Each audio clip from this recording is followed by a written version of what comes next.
Hola, buenas noches. Es un gusto saludarte. Soy Mabel Goretti Chala Trujillo, docente de este módulo de orientaciones de la psicología social y organizacional. Voy a dejar grabada esta sesión y apagaré la cámara para poder continuar con el discurso sin... A ver, permítame un segundo. Ajá. Ok. Bueno, la idea es que tratemos en esta grabación el tema que nos corresponde de la secuencia 3, ámbitos de lo social y lo organizacional.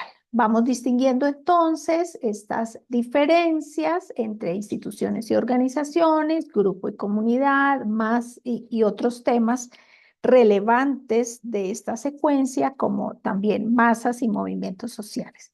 Recordemos entonces que tenemos aquí presente la organización en sentido amplio, que se utiliza más allá del término empresa, ¿no? Y justamente en la introducción a esta secuencia, pues nos dan estas diferencias importantes. Otra de las diferencias en las que me quiero centrar es esta de grupo y comunidad. El grupo, entonces, es el conjunto de dos o más personas que se interrelacionan entre sí, que son interdependientes, que comparten una identidad de eso que pasa allí entre estas personas, que se perciben comunidad y que usualmente tienen objetivos comunes. ¿Mm? Y la psicología de los grupos se ocupa entonces de estudiar esta unidad, ¿m? Esta unidad de este conjunto de personas que se perciben como unidad. Entonces, la psicología de los grupos estudia esta influencia entre los integrantes de ese grupo, toda su dinámica interna, el asunto de roles, las normas que comparten, todas estas dinámicas de cohesión, de comunicación, del efecto que causa el grupo en la conducta de cada uno de sus integrantes.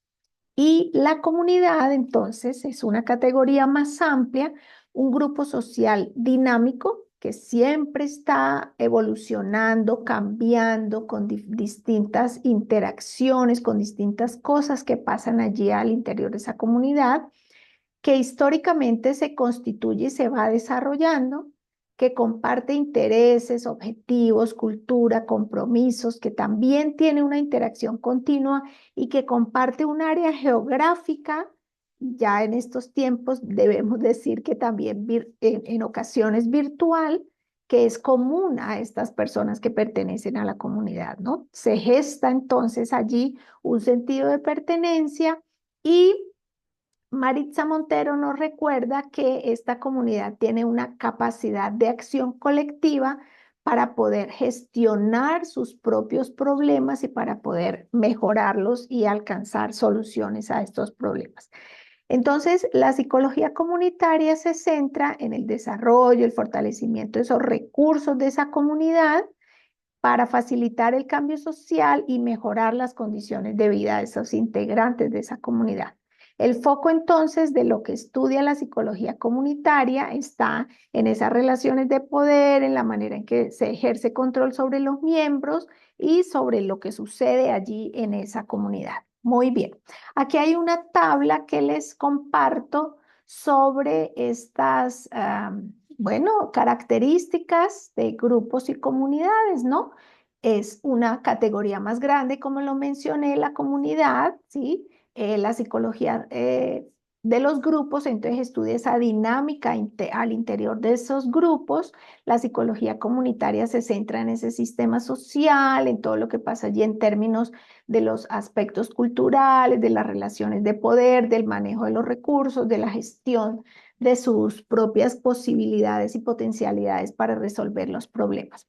El objetivo principal entonces de un grupo es lograr una meta específica, satisfacer las necesidades de sus integrantes, mientras que el de la comunidad sería, en palabras de Montero, ese empoderamiento, ¿no? El empowerment que permite ese fortalecimiento, ese reconocimiento de que son los gestores de sus propias dinámicas y así poder desarrollar los recursos y gestar y lograr transformaciones y cambios sociales justamente en ese proceso de resolución de los problemas. Entonces, Los grupos tienen una identidad compartida, hay una interdependencia de sus integrantes y ya a nivel más amplio, la comunidad pues comparte lo que Maritza Montero llama sentido de comunidad, comparte un territorio, sea geográfico o virtual, comparte una historia y unos aspectos culturales que son comunes. Generalmente un grupo tiene un ciclo de vida limitado, ¿no? Se forma el grupo por los intereses que sean, se desarrolla lo que hay, esa satisfacción de necesidades de los integrantes de las que hablamos y en un momento simplemente se disuelve, a veces de manera pues explícita, de común acuerdo y a veces simplemente de manera implícita, es como que se va disolviendo y ya. Mientras que la comunidad tiene justamente un ciclo de vida más amplio, que es permanente, tiene una historia compartida, ¿no? Porque como ya la comunidad son más integrantes, es una macroestructura, entonces ya allí, pues si no hay algunos de los integrantes de esta comunidad, pues vendrán otros y así realmente ese tiempo de vida es permanente. Muy bien.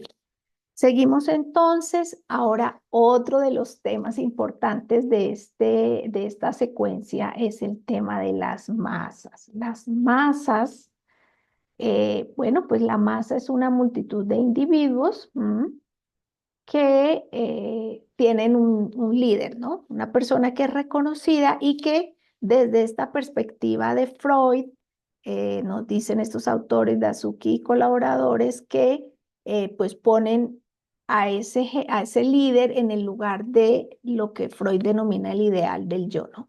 Allí entonces, estas personas que están en la multitud se identifican entre sí, ¿m? Ponen ese ideal en el jefe, en el líder, y hay allí unos lazos y un intercambio de energías desde esta perspectiva de que hablaba Freud, de estas energías libidinales, de estas pulsiones que hacen que se creen precisamente esos lazos y esas interacciones casi que desde lo inconsciente. Entonces, establecer esa unidad requiere, o sea, se consolida la masa, se configura y hace que el que no pertenezca a esta masa, entonces simplemente es diferente de nosotros y se dan acciones de intolerancia y de incluso de persecución. Y un ejemplo es pues el que todos conocemos sobre todo este tema de los nazis en Alemania, ¿no? Ahora, justamente para nosotros revisar, esto es importante tenerlo en cuenta para estos dos últimos tareas, actividades que nos quedan en esta secuencia, ¿no? Tener presente este asunto de cómo se configuran, cómo se mantienen, cómo se movilizan las masas donde el individuo pierde esa individualidad, ¿no? Porque se hace este lazo que ya mencionaba, pero esto genera un malestar y precisamente Freud en sus estudios que plasma en el malestar de la cultura, entonces él empieza a decir, bueno, esta masa y bueno, este lazo y estas interacciones que se dan allí empiezan a cambiar, es a lo que él denomina miseria psicológica de la masa y empieza a vislumbrar que algo, que una manera diferente de organización social se empieza a gestar, ¿no? Y que posteriormente entonces se evidencia esto en el surgimiento del discurso capitalista. Y esto justamente entonces nos lleva a revisar este otro concepto que vemos en esta secuencia, los movimientos sociales. Los movimientos sociales surgen en los 80, cuando cae justamente como esa simbolismo del padre, ¿no? Las instituciones sociales se empiezan a debilitar, antes eran muy respetadas, muy acogidas, ¿no? La iglesia, la familia, diferentes instituciones sociales que eran muy apreciadas, valoradas y que efectivamente ejercían un rol disciplinario en los sujetos. Bueno, pues empiezan a surgir estos movimientos sociales en esta época porque empiezan también a proliferar agrupaciones sin esos lazos, sin esos vínculos fuertes, ¿no? Entonces empiezan a generarse las tribus urbanas, grupos de minorías étnicas, grupos de minorías sexuales, defensores de derechos humanos, etcétera, y algunos teóricos, bueno, denominan a esto multitudes, simples multitudes o enjambres de personas. Estos movimientos sociales, entonces, también tienen o reconocen la presencia de un líder y empiezan a ir tras ese ideal del yo, pero ya aquí pues no es tan fácilmente identificable en estos movimientos sociales, ¿no? Igual que la masa, el lazo implica que se empieza a desdibujar la parte individual, ¿no? Entonces vemos nosotros en diferentes escenarios donde han habido estos movimientos, pues que efectivamente no se puede distinguir lo individual, sino que justamente se va esta parte que tiene que ver con la masa y con el movimiento social como una respuesta colectiva que busca, bueno, formas de solidaridad y que empiezan a tener allí estas ideologías que van tras de una cuestión que al parecer es digamos, muy identificable en la masa y el movimiento que tiene, que puede tener un objetivo claro, pero desdibujado justamente desde lo individual. Entonces, desde este recorderis muy breve que te he hecho aquí, pues sería la pregunta clave para la psicología actual. ¿Eh? ¿Cómo se aborda entonces la subjetividad y es todo esto que tiene que ver con lo singular, lo individual, en la época actual donde hay desamparo, donde las personas cada vez se sienten más solas, donde ese lazo social cada vez está más desdibujado? Entonces, esta es una pregunta clave que podemos tener en cuenta para el estudio de estos temas de esta unidad. Bueno, si hubieran asistido, les iba a preguntar si tenían justamente algún interrogante sobre el tema.